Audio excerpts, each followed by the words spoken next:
Radio Recyclerie, un espace sonore où vibrent les écologies. Nastasia Martin est autrice du récit Croire aux fauves et de 2 essais publiés aux éditions La Découverte. Les âmes sauvages, qui raconte ses mois d'immersion en Alaska avec le peuple Gwich'in, et À l'Est des rêves, qui partage son expérience auprès du peuple Even dans la péninsule russe du Kamtchatka. Dans cette discussion, l'anthropologue aborde la question de la peur liée aux êtres et aux éléments qui s'animent à mesure que la Terre se réchauffe. Lorsqu'il y a une brèche, qui est ouverte, dans ce moment où on est foudroyé, dans ce moment où on est stupéfait, on est obligé finalement de changer de regard, en fait. On est obligé de se métamorphoser pour survivre. En première ligne des bouleversements climatiques, les Even ont entamé cette métamorphose. Et au-delà de la peur, ils mobilisent le rire.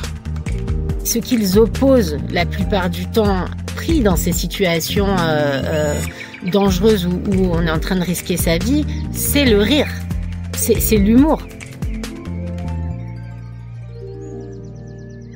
Cet épisode parle de rivières qui débordent, de peuples autochtones, de luttes militantes et d'implosion entre monde humain et non humain. Bonjour Nastasia Martin. Bonjour.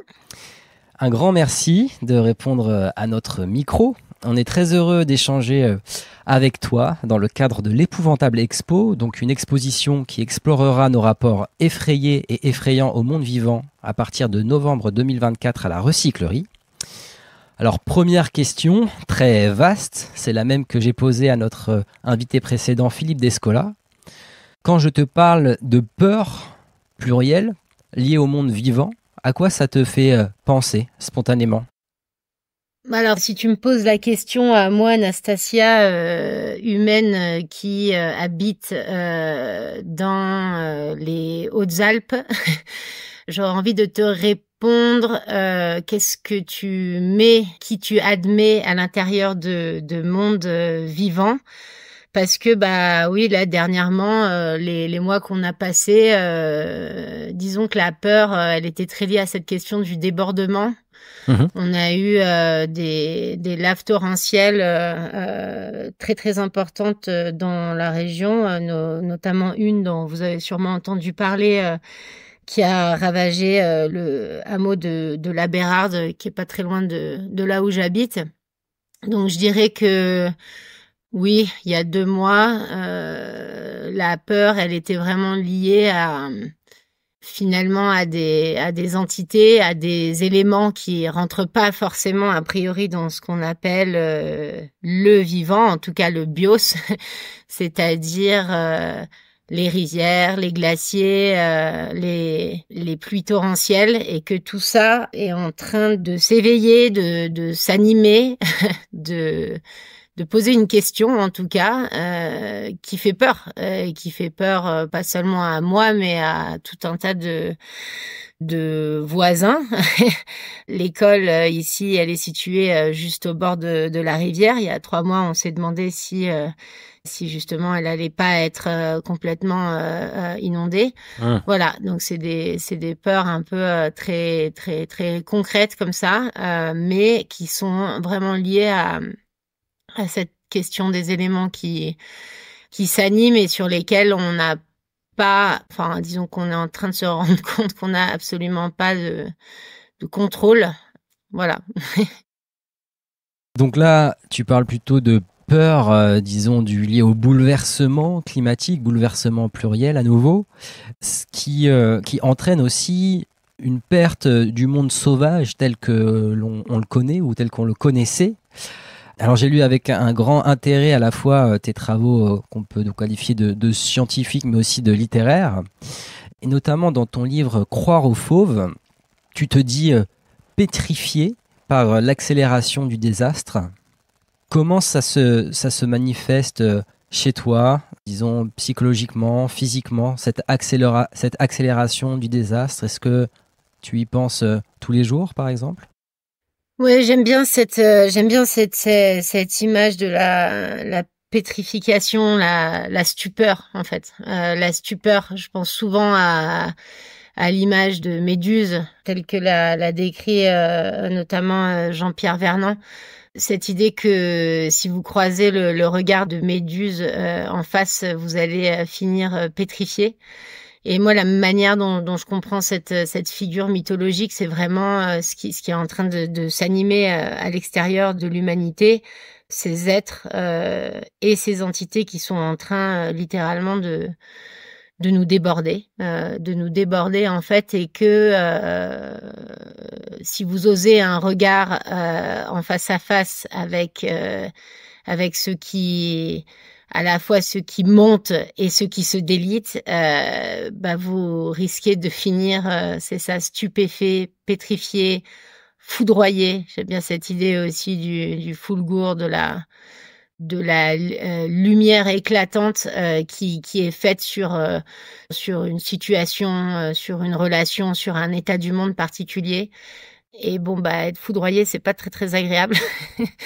Il y a des décalages qui s'opèrent nécessairement, mais à la fois, ça c'est ma manière de comprendre la crise, je veux dire intime et collective à la fois, c'est de se dire que lorsqu'il y a quelque chose, lorsqu'il y a une brèche, disons, qui est ouverte, dans ce moment où on est foudroyé, dans ce moment où on est stupéfait, on est obligé finalement de changer de regard, en fait. On est obligé de se métamorphoser pour survivre. Et c'est une question très concrète. C'est qu'en fait, voilà, ce qu'on appelle les métamorphoses climatiques, il y a quelques années, on commençait à les sentir chez nous, mais ça restait encore ça restait une question plutôt théorique et surtout une question de laquelle nous on était en sécurité. Nous on était encore sur notre petite île bien au sec pendant que les autres avaient déjà les pieds dans l'eau, mais donc on pouvait voir la question, mais on la ressentait pas forcément dans nos corps. Bon, ça c'est vraiment, je pense que ça on est tous d'accord que c'est en train de changer, et ça va changer de plus en plus vite. Après, moi, c'est une question que je pose depuis très très longtemps, parce que les personnes avec lesquelles j'ai travaillé, notamment en Alaska, au Kamtchatka, les Gwich'in, les Even, ils font face à ces métamorphoses environnementales telles qu'elles viennent les toucher dans leur vie quotidienne et dans la possibilité d'une survie physique et spirituelle, mais très concrète, qui fait qu'on est très très loin de problématiques théoriques, et ce depuis plus de 20 ans en réalité, dans le Grand Nord. Alors justement, comme tu le disais, tu as passé beaucoup de temps auprès de ces deux peuples, Gwich'in et Even. Est-ce que tu saurais décrire comment ces peuples perçoivent aussi les désastres en cours, les métamorphoses climatiques, comme tu l'as dit si bien, en cours, puisque eux-mêmes sont vraiment en première ligne des bouleversements climatiques et de la 6e extinction de masse. Par exemple, les Even sont témoins de la disparition des loups, des iblines, des élans. Comment ils perçoivent ça dans leur quotidien et comment ils vivent avec ces désastres?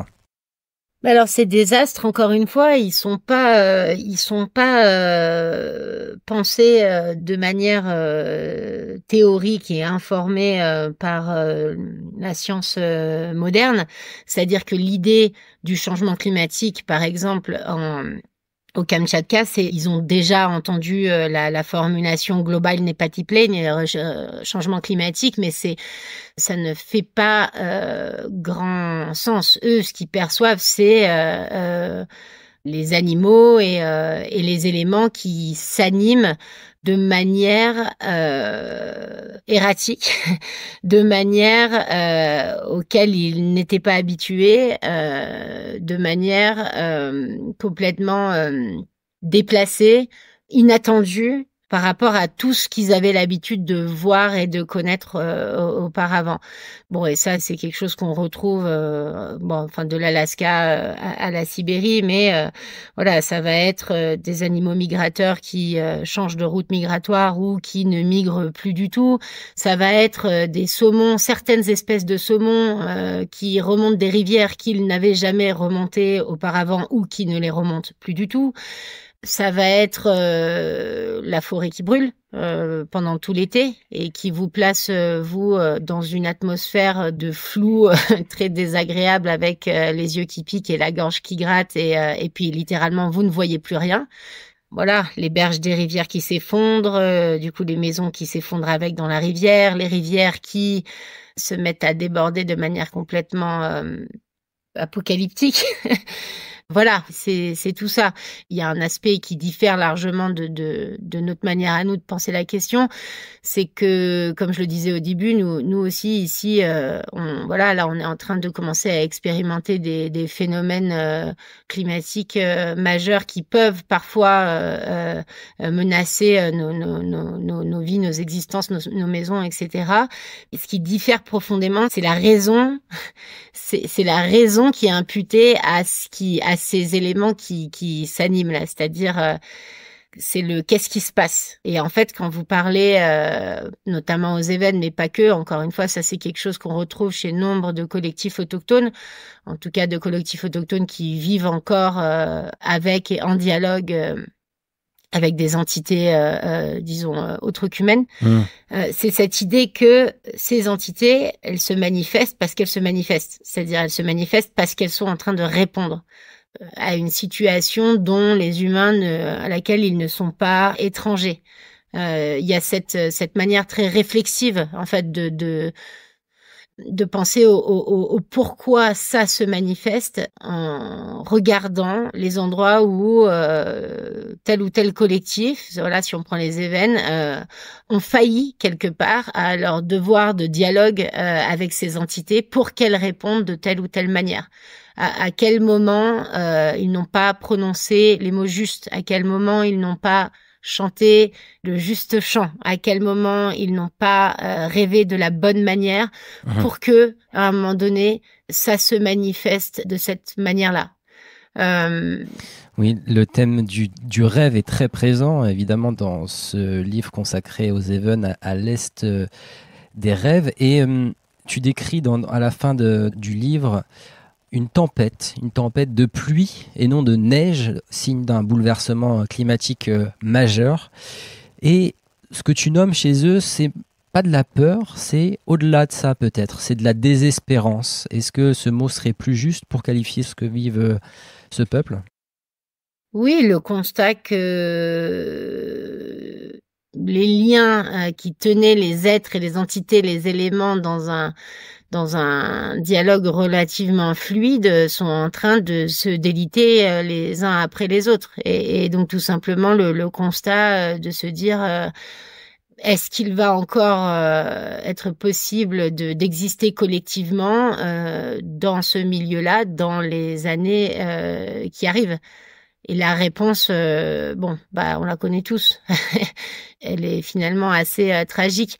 Mais non, je parlerai pas de peur parce que on est avec des personnes qui sont confrontées à des interactions avec des animaux sauvages et avec des éléments. Enfin, je parlais tout à l'heure de la rivière ou quand une tempête de neige surgit ou des grands froids, etc.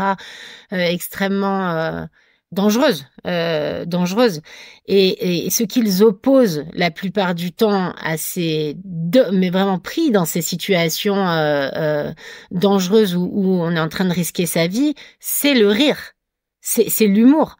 C'est-à-dire que la manière de survivre dans un monde où finalement tout peut s'arrêter à n'importe quel moment, c'est d'être capable d'avoir de l'humour, de prendre de la distance, de se rire de ceux qui nous entourent, pas parce qu'on essaie de les reconnaître non puissants, mais justement parce qu'on sait qu'ils sont puissants, parce qu'on sait qu'ils sont des puissances, et que donc on se rit d'eux, comme on se rit de quelqu'un qui chercherait à faire dévier notre route. Et ça, c'est vraiment c'est une technique proprement animiste. Cette manière de mettre à distance l'autre, justement parce qu'on le reconnaît en tant qu'être puissant.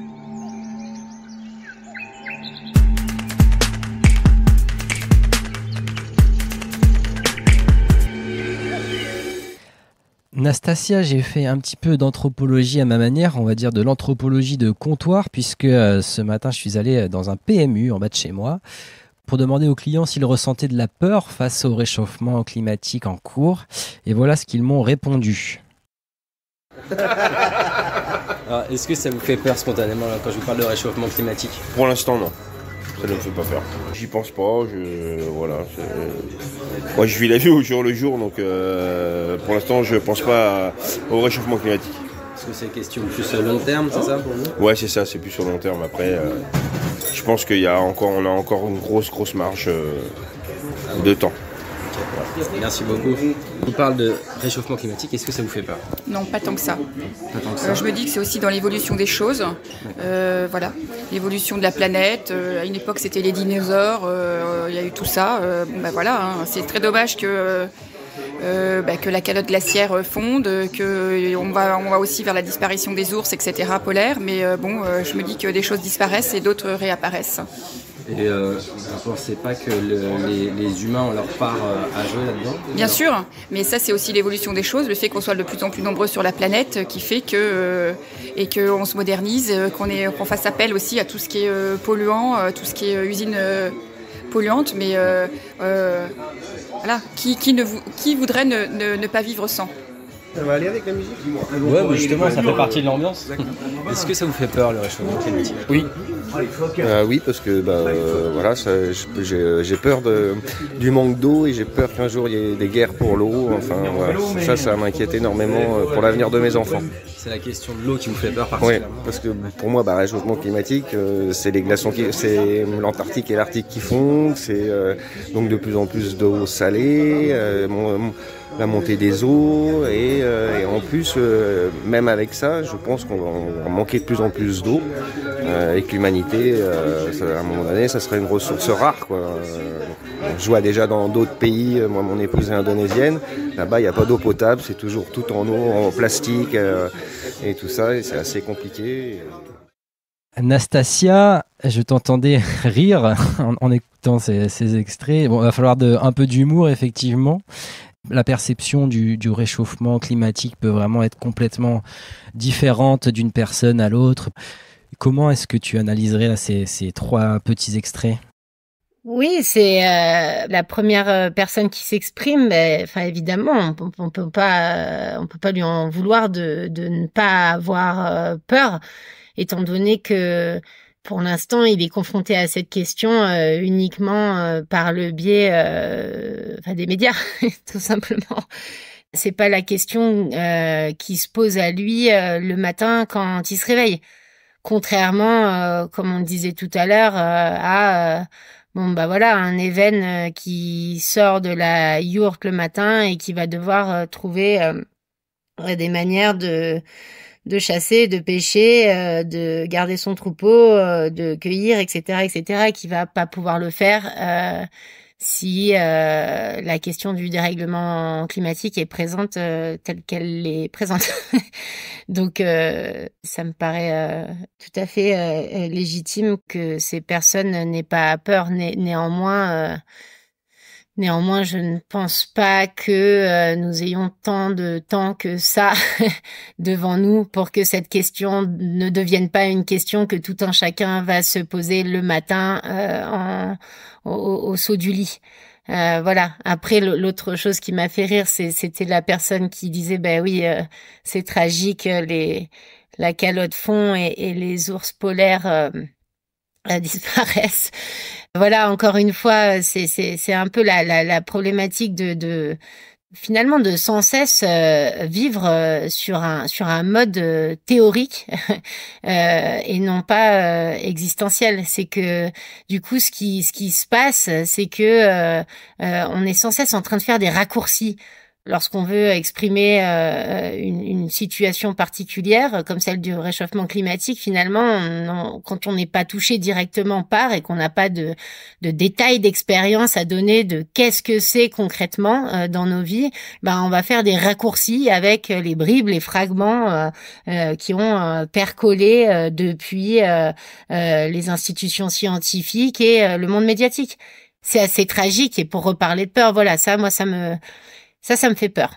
Si les gens aujourd'hui dans un PMU vous disent ça, c'est que les scientifiques, ni les scientifiques ni les médias n'ont été capables de produire des récits, des histoires dont les gens allaient se souvenir en fait, parce qu'elles ont un sens, c'est-à-dire parce qu'elles peuvent résonner à l'intérieur même des personnes d'un point de vue intime, parce qu'elles les touchent. Et évidemment que vous dites climat, réchauffement climatique à quelqu'un qui se lève le matin pour aller à l'usine et qui vit dans un immeuble au 7e étage avec une famille nombreuse, il va vous rire au nez. C'est parce que là, sa réalité, c'est autre chose, et parce que nous, on a été incapables de produire des récits qui les touchent dans son histoire intime, collective et générationnelle aussi. Nastasia, toi, tu en produis quand même des récits et des récits assez forts. Tu as une expérience peu commune. Tu t'es retrouvé nez à nez avec un ours qui t'a mordu au visage. Et voilà comment tu décris cet événement dans Croire aux fauves. Ce jour-là, le 25 août 2015, l'événement n'est pas un ours attaque une anthropologue française quelque part dans les montagnes du Kamtchatka. L'événement est un ours et une femme se rencontrent et les frontières entre les mondes implosent. Est-ce que tu peux revenir sur cette dernière phrase, les frontières entre les mondes implosent? Qu'est-ce que tu veux dire par là? Ce que je veux dire, c'est que je viens d'un monde où il y a encore de la nature et de la culture. Je viens d'un monde où il y a encore des sociétés humaines et des êtres naturels. Et où tout ça répond à des lois, à des causalités qui sont très bien décrites par la science moderne et qui ne sont pas censées s'hybrider et ou déborder les unes dans les autres. Bon, en réalité, ce qui s'est passé pour moi à ce moment-là, et surtout en tant qu'anthropologue qui avait travaillé sur les questions sur des questions d'animisme depuis plus de 15 ans, donc d'animisme, c'est-à-dire la possibilité d'un dialogue entre des êtres de composition différente, maxime qui est impensable si on se place du point de vue de la science moderne. Il m'est arrivé à moi ce que je décrivais chez les autres depuis plus de 15 ans. Une rencontre, vous dites c'est une rencontre, c'est ça pour toi? Voilà. Et en plus, c'est pas seulement, enfin, c'est les frontières entre les mondes qui implosent, mais c'est pas seulement la frontière entre le monde humain et le monde non humain. C'est aussi la frontière entre le nous, et le eux. C'est-à-dire le moi, Nastasia, anthropologue anthropologue française qui travaille sur le Even, chasseur-pêcheur du Kamtchatka. Voilà. Et en fait, cette frontière-là implose au moment où finalement les rêves sur lesquels je travaille chez eux viennent à m'habiter moi, que je me mets à rêver finalement presque pour eux aussi, et qu'il y a peu à peu ce déplacement qui s'opère vers le monde des ours et qui va se solder par cette rencontre très incarnée. Donc évidemment, à ce moment-là, c'est-à-dire que je ne peux plus croire à la question de l'objectivité présumée de mon enquête auprès d'eux au Kamtchatka, puisque je deviens moi-même partie de cette enquête-là. Le postulat de départ de dire on étudie des cultures dans une nature et on va restituer ces cultures en rentrant chez nous et en écrivant des livres, bah évidemment, il ne marche absolument plus du tout. À un moment donné, vous pouvez plus prétendre que vous êtes juste en train d'écrire sur des croyances, vu que de fait, vous venez de le vivre. Voilà. C'est pour ça que Croire aux fauves, on peut le considérer comme un livre de littérature, bien sûr, mais c'est aussi, d'une certaine manière, un manifeste d'anthropologie, en tout cas d'une autre forme d'anthropologie. Et la question de la peur, elle n'est pas absente de ce livre, mais elle est pas là où on croit, en fait. Bon, déjà, je suis quelqu'un qui, fondamentalement, j'ai pas beaucoup peur. J'ai plutôt peur de la peur que peur, en général, des choses à l'extérieur de moi. Peur de la peur, ça, oui, j'ai très peur de la peur. Mais au moment où il se passe ce qui se passe avec l'ours, finalement, à aucun moment, Je peux pas dire, il y a même pas eu le temps finalement en fait pour la peur. Il y a eu le temps pour la stupeur, encore une fois, pour ce face à face avec Méduse. Et d'ailleurs, il me semble que dans Croire aux fauves, j'évoque cette question des yeux en fait, du regard entre l'ours et moi. Enfin, c'est au-delà de la peur ou c'est en deçà, je sais pas. Enfin, la peur, elle s'est jouée plus tard sur la question de, en fait, comment je vais raconter cette histoire. Et si je raconte cette histoire, qu'est-ce qui va se passer? Qu'est-ce qui va m'arriver si je pose cette histoire dans le monde? Parce que moi, je connais l'histoire, je sais qu'elle est vraie, mais qu'est-ce qui risque de se passer dans mon monde à moi si je raconte cette histoire et comment faire en sorte qu'elle soit entendable et qu'elle produise les mêmes effets chez mes lecteurs qu'elle a produit chez moi entre guillemets. Ça oui, ça a été une peur. Ça a été une peur. L'effet produit en tout cas chez moi a été très puissant. Nastasia, je vous fais écouter peut-être un extrait de Philippe Descola, donc comme je vous le disais, qui était notre dernière invitée. Et je vous laisse peut-être après commenter sa réaction. Je connais bien Nastasia puisque j'ai dirigé sa thèse. Ah bah voilà, c'est donc je la connais depuis le moment où elle a démarré dans ce métier. Je suis avec beaucoup d'attention ce qu'elle fait depuis quelques années. J'ai pas tellement de questions un encouragement qui est celui de continuer à faire ce qu'elle fait, c'est-à-dire à essayer de comprendre. Le mot que vous employiez tout à l'heure était très juste, les formes de maladaptation contemporaines dans différents contextes culturels et sociaux.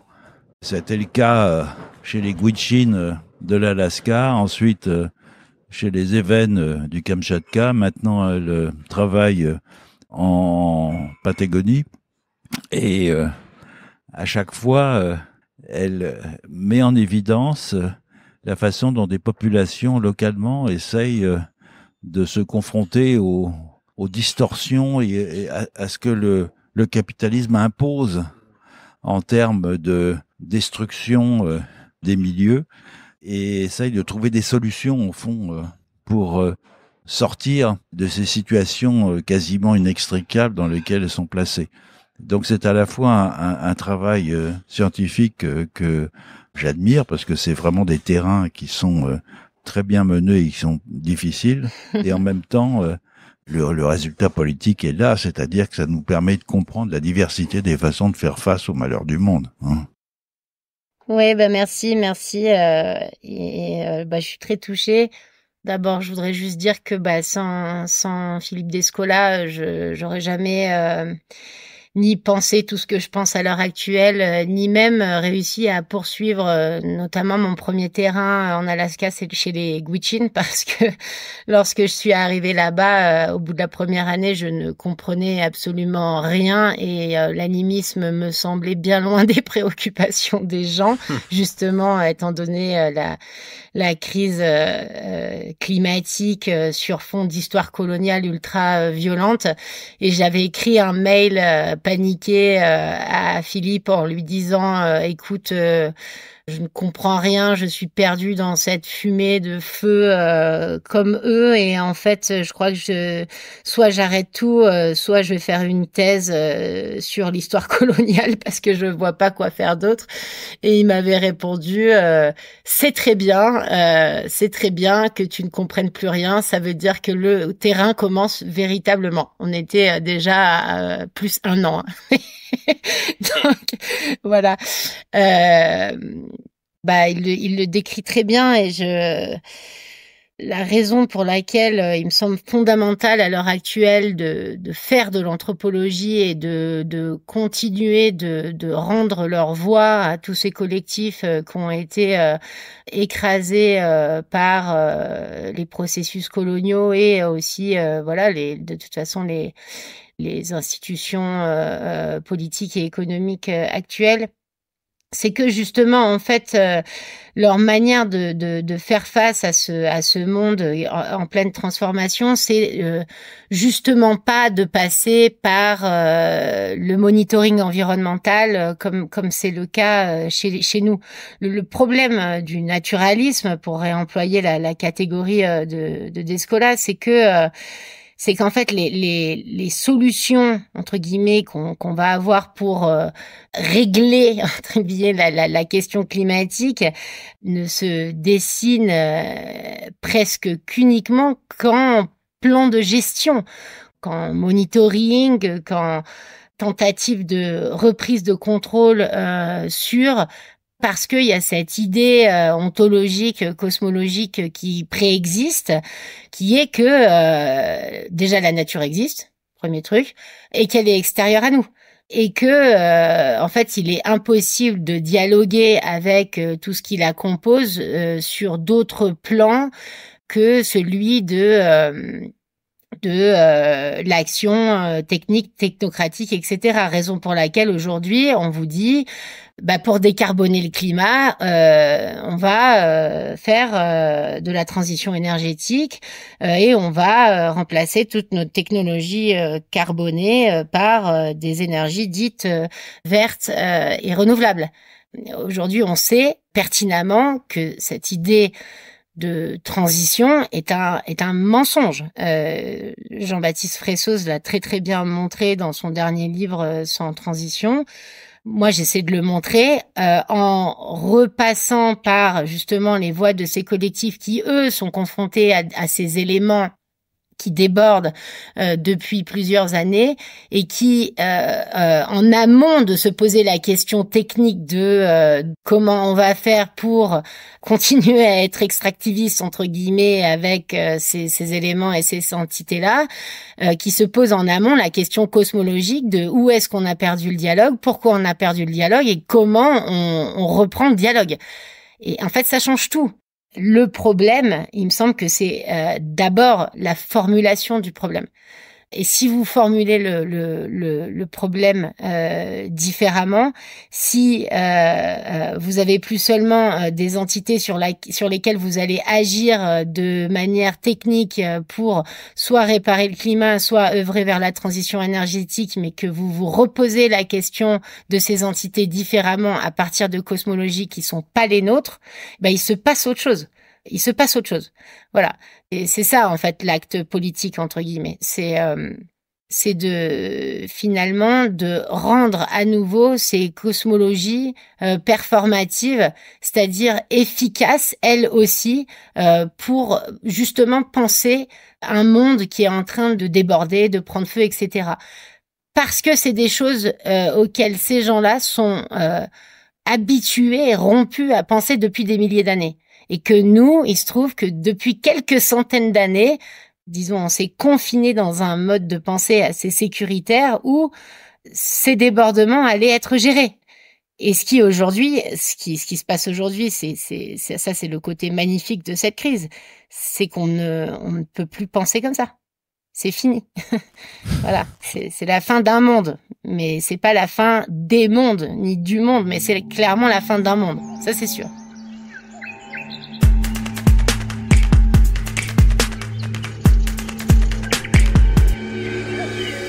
Comment tu imagines le monde dans 20 ans, dans une perspective plutôt heureuse, où, disons, on arrive à réélargir les horizons, à minorer la distance avec le vivant, à essayer d'intégrer des mondes pluriels à nos pensées. Comment tu peux imaginer un monde comme ça dans 20 ans ?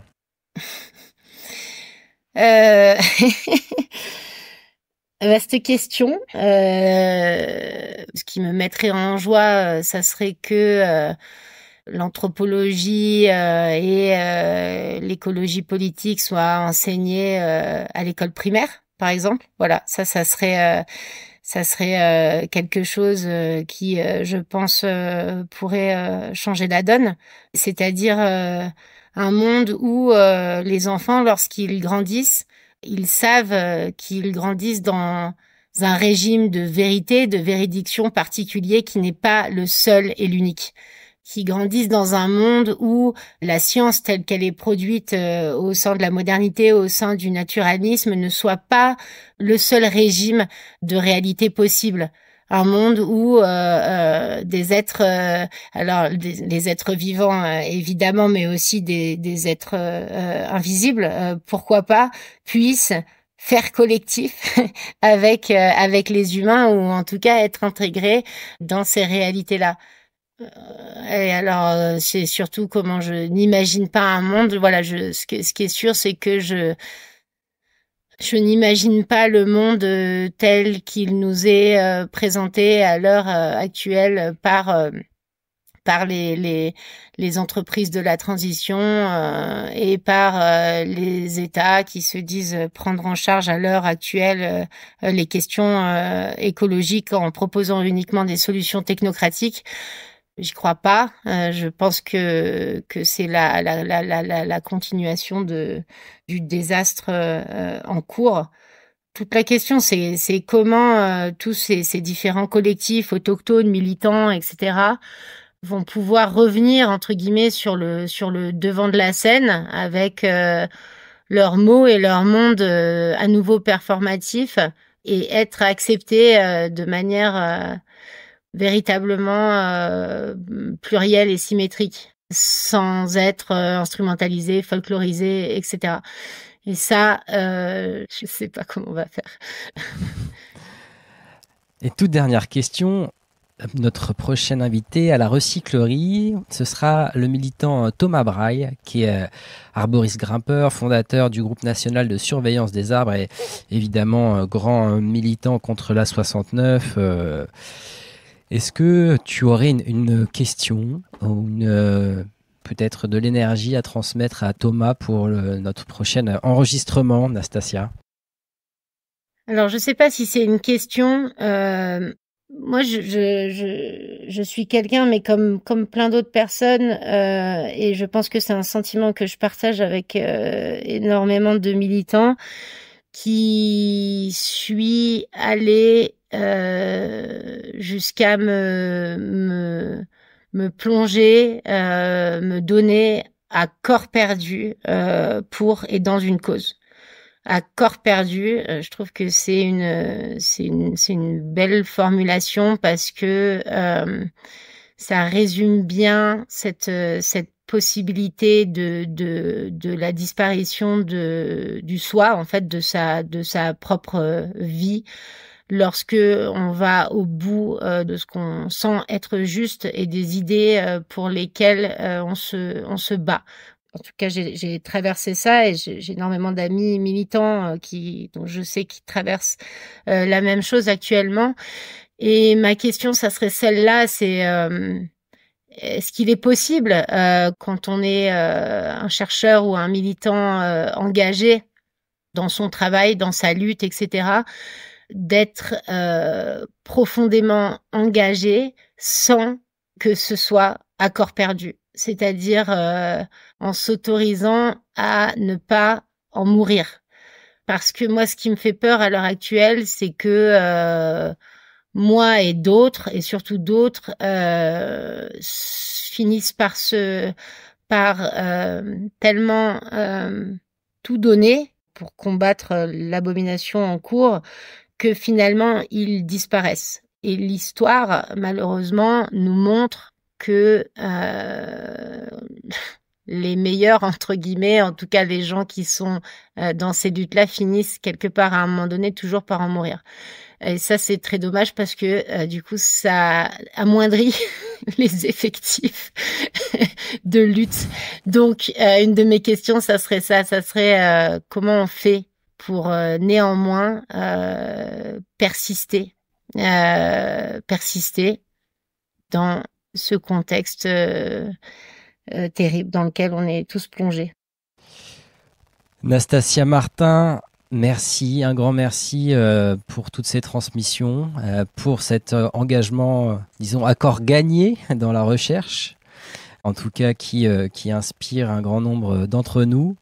Et puis, on est pressé de voir l'exposition à la recyclerie, où bien sûr vos pensées seront affichées sur les murs de cette ancienne gare. Merci beaucoup Nastasia. Merci. Merci d'avoir écouté cet épisode jusqu'au bout. Pour soutenir Radio Recyclerie, vous pouvez partager l'émission autour de vous, l'évaluer positivement et vous abonner au podcast. Radio Recyclerie met en onde les foisonnantes discussions enregistrées à la Recyclerie, un tiers-lieu engagé situé porte de Clignancourt à Paris. Venez-y pour prolonger les conversations et faire vibrer les écologies.